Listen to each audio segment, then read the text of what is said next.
And how are these figures filtering through to hospital cases? Because those figures are out today. They are. So remember, we have 11 acute hospitals in our region. And tonight there are just over 900 people in those hospitals with COVID who've either gone in because of COVID or have gone in for something else and happened to have tested positive, with 10 of those patients in intensive care requiring extra help on ventilation. Let's make a comparison with last week. You'll see the numbers have ticked up again. They've been ticking up every week for about the last 4 weeks.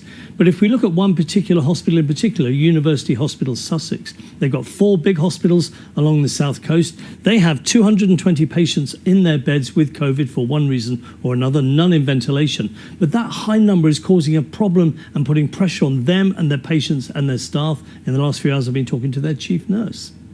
At the moment, we're looking about seven wards full of COVID patients as well. So COVID is providing another pressure in our hospitals.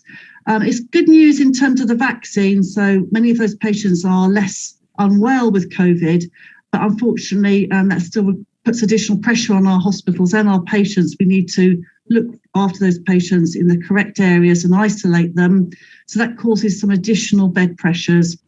I think that could have been any chief nurse at any one of our hospitals talking to us there, and the advice as ever is use the services sensibly, in particular A&E, where they've seen a 12% increase, and they are really struggling to deal with COVID at the moment. Mark, thank you.